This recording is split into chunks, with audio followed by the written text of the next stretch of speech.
Assalamualaikum warahmatullahi wabarakatuh. Perkenalkan, nama saya Malahayati, NIM 2201010004. Saya membuat video ini guna memenuhi tugas pada mata kuliah Filsafat Hukum Islam. Di sini saya akan menjelaskan atau membahas mengenai tentang sejarah perkembangan filsafat hukum Islam. Sebelum kita membahas sejarah perkembangan filsafat hukum Islam, kita harus mengetahui terlebih dahulu apa sih filsafat hukum Islam itu. Nah, filsafat hukum Islam itu merupakan ilmu pengetahuan yang membahas tentang hakikat, tujuan, dan rahasia dari hukum Islam itu sendiri, yang mana filsafat hukum Islam ini sangat berkaitan dengan fikih, yang mana dikaji oleh ulama-ulama fikih.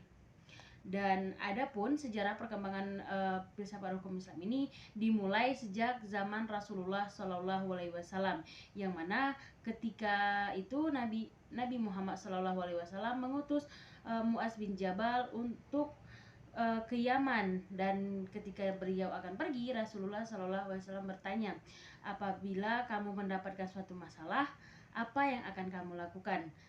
Lalu Muaz menjawab, saya akan mengkaji permasalahan tersebut, saya akan menumpukannya kepada Al-Quran dan kepada ijtihad para ulama.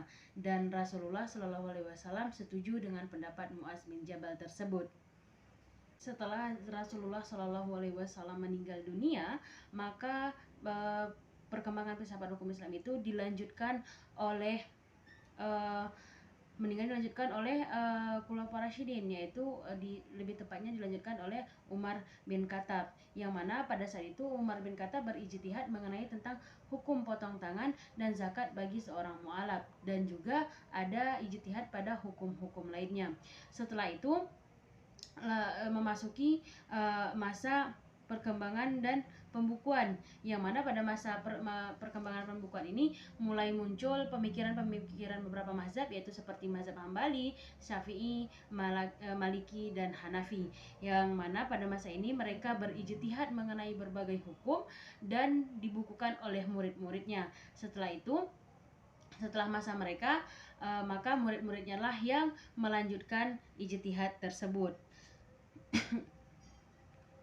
Setelah dari masa pembukuan, yaitu masuklah kepada masa perkembangan pada masa dinasti Abbasiyah, yang mana perkembangan ini cukup pesat dan berlanjut kepada masa kemunduran, yang mana ketika masa kemunduran ini para ulama sudah tidak lagi berijtihad dan hanya ngestak pada pemikiran-pemikiran dan hukum-hukum yang telah diciptakan oleh pemikir terdahulu. Maka oleh sebab itu Islam tidak mengalami perubahan apapun, sehingga bisa dikatakan hanya stuck di satu tempat saja, tidak ada perkembangan sesuai zamannya. Setelah itu maka masuklah ke masa kembali bangkit, yang mana pada masa ini muncullah beberapa mujtahid atau pemikir-pemikir Islam dengan ide-ide cemerlangnya yang menciptakan hukum-hukum baru dari permasalahan baru yang dijalani sesuai dengan zamannya.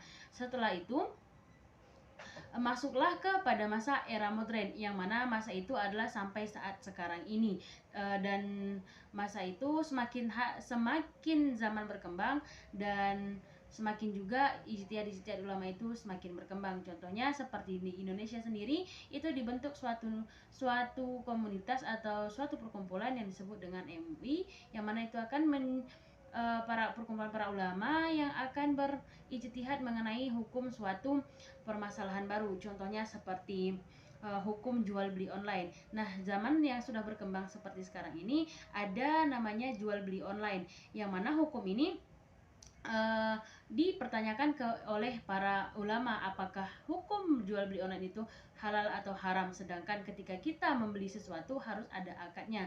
Dan disitulah para MUI berijtihad mengenai permasalahan ini dan memutuskan apa hukum dari jual beli online.